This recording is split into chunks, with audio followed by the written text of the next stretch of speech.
तर राम राम मंडळी, स्वागत आहे तुमचं प्रत्येकदा नवीन ब्लॉग मध्ये। सगळ्याला ही चिंता पडलेली असते की वारकरी हा पंढरपूरच्या दिशेने निघतो, पण त्याची राहण्याची, खाण्याची आणि झोपण्याची सोय काय असते। तर आज आमचा घोडकाराजुरी ते पंढरपूर दिवस हा दुसरा होता आणि आमचा पहिला मुक्काम मांडवखेल आणि दुसरा मुक्काम चौसाळा इथं होता। तर चौसाळ्यामध्ये आम्हाला एक शाळा आहे आणि तिथे झोपण्यासाठी जागा दिलेली आहे। तर आभार सर्व शिक्षक जणांची, त्यांनी आम्हाला जागा दिली झोपण्यासाठी। तुम्ही बघू शकता की सर्व दिंडी एकाच हॉल मध्ये बसली आहे आणि आम्हाला इथे लाईट, चार्जर आणि फॅन सगळी सोय आहे, म्हणजे अडचण कशाचीच नाही।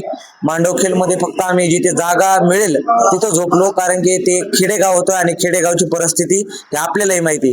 त्याच्यामुळे पंढरपूर ते घोडकाराजुरी हा दिवस आमचा दुसरा होता। तर आजचा सर्व ब्लॉग तुम्हाला नक्कीच आवडला असेल। आपल्या चॅनलला सबस्क्राईब करा आणि लाईक आणि बेल आयकॉनची घंटी दाबायला विसरू नका। भेटूया आता परत उद्याच्या ब्लॉग मध्ये, तोपर्यंत रामकृष्ण हरी।